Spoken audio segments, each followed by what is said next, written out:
Hello friends, welcome back to my channel. Welcome to a brand new video. March is absolutely one of my favorite reading months out of the entire year because yes, it is middle grade March.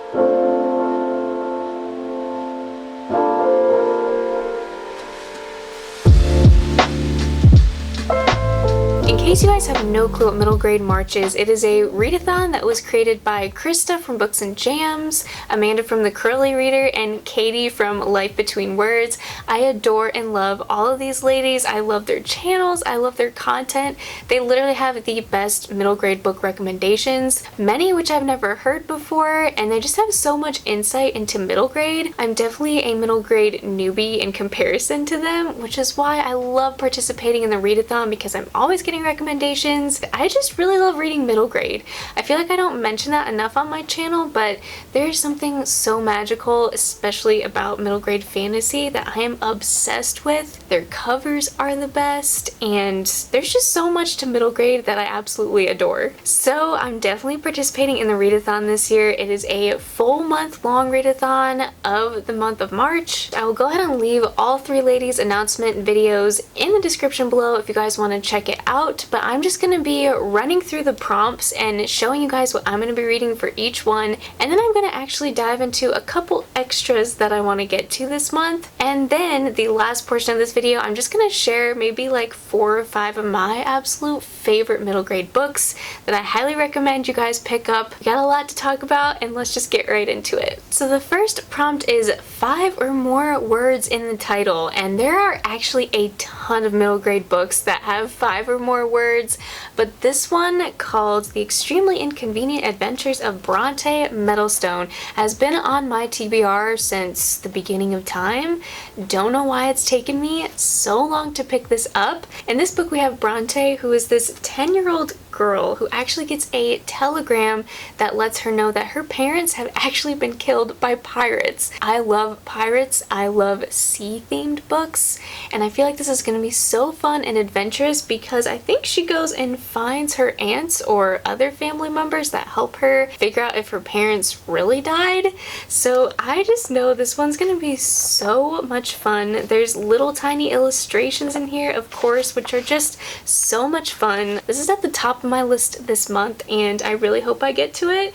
There's even dragons up here. Oh my gosh, I'm so excited for this. It says a high-spirited tale of adventure and magic. The next prompt is just pick a book that the main character is an orphan, and there's actually so many books where the main character is an orphan, but this was the obvious choice to me that was sitting on my shelf, called Orphan Island by Laurel Snyder. I don't know a lot about this one, but I do know that there's this boat that comes to the island that brings a new orphan and then takes one from the island away, and I think this is a little bit more on the magical realism side, but what initially intrigued me was this is actually by Kelly Barnhill, who wrote The Girl Who Drank the Moon, which you will actually see later is actually one of my favorite all-time middle grade books. So I am very intrigued by this one. It's a little bit more vague, but it is very short, and I think it's gonna just be so cute and so heartfelt, and yeah, I just can't wait to dive into this one. Each year they like to choose a genre to read from as a prompt, and this year was contemporary, so I chose The Remarkable Journey of Coyote's Sunrise. I actually started reading this over the summer because this cover is so me, like the blonde girl, the big sunglasses, we have a cat.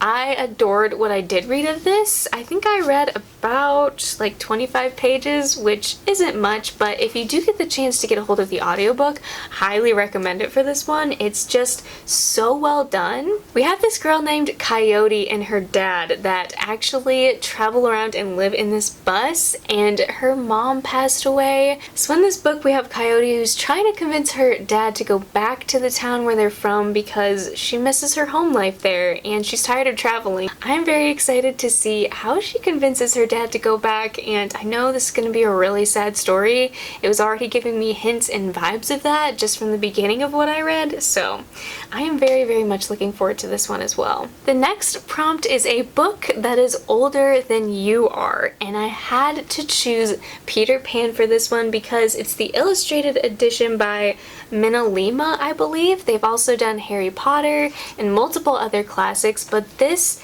is absolutely stunning, you guys. There's pop-outs. There's also some really cool illustrations. There's just so much to this book, as you can tell, because there's already things falling out of it. I used to be obsessed with Peter Pan as a little girl. Literally had a crush on Peter Pan. I wanted to be Wendy so bad, and I have never read the original book. So I think this will be a really good, fun one to kind of, again, just break up those longer novels. This one just has a lot of interesting elements to it, and it's older than me. We're gonna go with this one. And the last prompt is a book that is set in Asia or has an Asian main character, and for this one I could not resist picking up. It's called When You Trap a Tiger by Tay Keller. This one won an award, and I was seeing it go around quite a lot last year. I think it even made some people's like favorite list of the year. In this book, I believe it's set in Korea, and we have a girl named Lily and her family that I think move in with her very ill grandmother, and her grandma actually tells her fairy tales or folklore stories of this tiger, and I'm not really sure what it has to do with all of the stories, but I'm very intrigued to see where this goes. You guys know I love Asian literature, and I'm just very intrigued by the Asian culture, so I was very excited to see that this was a prompt this year, and I'm itching to read this one, and I did find the audiobook for it, so I really hope that enhances the experience. I've also heard this one is very sad, so we'll see how this goes. I thought I should quickly mention that they are also doing like a group or a buddy read called Pony, and I know nothing about this book, but I do know it's a historical fiction, and it's about a boy that sets out on this quest to find his father. So if you guys are interested in jumping in on the group read, I'm not sure if I'll have time for it. I hope I do, but just in case I don't, I thought I would go ahead and mention that here as well. These next couple books are just bonus books that if I have extra time during the month, I'll pick them up on audio, or they've just been on my radar for so long and I really want to pick them up, so I'm not sure if these actually fit prompts, but if you guys are looking for middle grade recommendations, this may help you. And the first one, I am a little bit skeptical and a little bit scared and intimidated. It's the first book in the Keeper of the Lost Cities series. I have seen this around so much. I don't even know when this first one was published, but I know there's like 10 books out at this point. I have been itching to read this one. My little sister says she loved it, and I know there is a 12-year-old main girl named Sophie who's actually a telepath. I really don't know much about this one, but I do know it's more action-packed and adventure. I may venture into and dive into the series a little bit if I have the time. I also have here the Bookwanderers, which is the Pages & Co. series. I think there's 2 or 3 out by now, but I recently hauled this book because it sounded so cute. We have our main girl Tilly, who actually works at this bookshop that her grandparents own, but the sad thing is her mother actually disappeared years ago, and suddenly all these book characters like Anne of Green Gables and Alice in Wonderland start showing up at the bookshop, and she suddenly realizes she can go and dive into their worlds with them. I think this is going to be absolutely phenomenal and one of the most whimsical middle grades I have ever read, but also extremely cute and heartfelt, and I just really want Tilly to find her mom, and I have to know what happens. Definitely going to be putting this one on my priority list for the month. And then a book that I am constantly recommended when it comes to middle grade is Small Spaces by Katherine Arden. I actually love her Winter Night trilogy?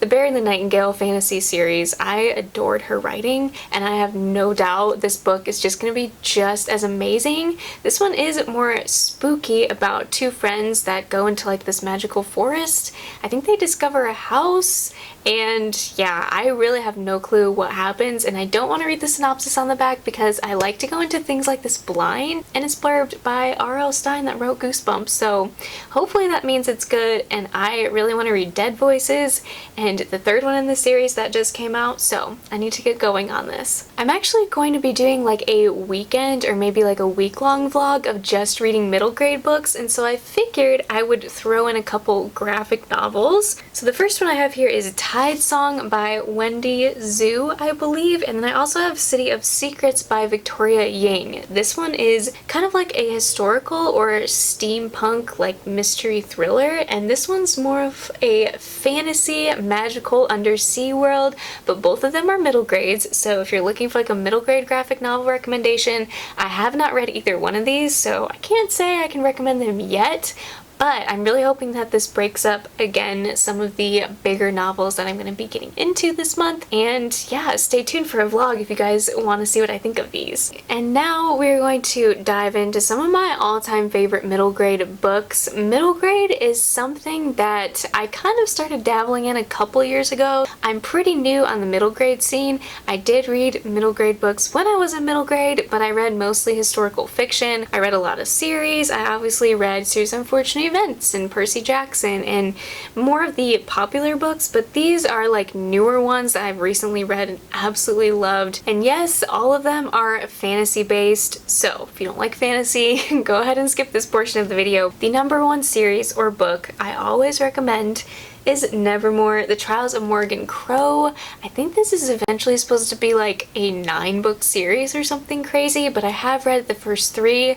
Cannot wait for Silverborn coming out in October. Everyone compares this to Harry Potter, and I see why they say that because there's like the chosen one trope, but the whimsy in this is just absolutely phenomenal. We have Morrigan, who's been cursed, and she ends up having to go through these struggles of going to this different town that is basically full of troubled or misfortuned children, I guess you could say. And so she eventually has to earn her keep and go through these contests, and there's this guy named Juniper that looks after her who is just, his humor is so great. There's a cat that reminds me of the Cheshire Cat. Like, there's so many things that Jessica Townsend has pulled from, but it is such a unique experience and definitely something that's entirely its own. I cannot recommend this series enough. If you've never read middle grade or you don't even know where to start, if you get the chance, pick this up and I promise you will not regret it. And I could not get through this video without mentioning The Girl Who Drank the Moon. This one I can see a lot of people loving, but I can also see why people aren't a big fan. It's a little bit slower, and if you aren't into fairy tales, then you're not gonna like this. The writing and everything is just very reminiscent of like old-time fairy tales or like a classic in a way. Like, we have this small dragon, we have a witch, we have a girl that's like an orphan that gets dropped off in the forest. It's just so magical and fun. I cannot wait to read more from her. I cannot rant and rave about this one enough. And then I also have Northchild, which is perfect for winter, especially if it's still snowing where you are. I definitely recommend reading this in winter because the atmosphere was absolutely phenomenal and perfect. It was so gorgeous, especially, I mean, this book is gorgeous as it is as well. I've never seen like a spine that has like an entire person on it. It says, Rose was born facing north, and the old stories say she will venture far from home and embark on a dangerous journey. Making a pact with an enormous white bear, Rose travels on his back to a mysterious castle that holds a dark enchantment, a dark temptation, and the key to her true destiny. This book actually had me tearing up or crying like the first couple chapters. I had like this emotional tie to it from the very beginning. I adored it so much. Again, if you're wanting like a wintry, atmospheric, please pick this one up. And then we have another author that seriously, I need to read more from this author because I loved The House with Chicken Legs by Sophie Anderson. This book was so fun and creepy and just unique. Our main character, Marinka's grandmother, is actually Baba Yaga, so she sends people that are dying, she sends their soul to the next world, and eventually Marinka has to take over this place as her grandmother's getting older, and she refuses to believe that she has to be the one responsible to do so. So she kind of goes through these different sets of emotions, and she finds different friends, and she basically just wants to be like this normal child. She wants nothing to do with life and death or other people, and it's just an interesting journey of character development, but it just has a lot of different unique aspects to this where I've never read anything like it. I really need to read more from Sophie Anderson, especially A Girl Who Speaks Bear. And then my last recommendation, which I think is the last middle grade book that I read back in October, called 13 Witches, The Memory Thief. This is actually a series by Jodi Lynn Anderson. This one actually really caught me off guard with how good it was. We have 12-year-old Rosie, who is basically from this line of witches, I believe, but there is this really big bad witch who like steals, I think, people's memories, and so Rosie's mom is missing what she really needs to love her daughter. She goes on this big adventure. I'm not doing a great job of explaining it. It's a pretty detailed book actually for being middle grade, which I think is why I enjoyed it even more. There's like this one graveyard scene, and it gets a little spooky as well. So there's just so many different aspects to this book that kept popping up and just made me love it even more. I love anything also that has to do with people losing their memory. I don't know if that's like technically a trope, but I just think it's so fascinating. Alright friends, well I think that is all that I have for you for this video. Hopefully you were able to find some really great recommendations, maybe a couple books you've never heard of before. And before you leave, please let me know if you guys are going to be participating in the readathon as well. Like I said, I'm hoping to vlog for a weekend or just a little bit throughout the month for this readathon. I love middle grade so much and I miss middle grade. I haven't read a middle grade book in so long. Thank you so much to Krista, Katie, and Amanda for always coming back in March and just blowing us away with such an awesome readathon. I cannot wait to participate and to get going on my reading. Thank you so much to all of you for watching this video. I love you guys so much and I will see you in my next one.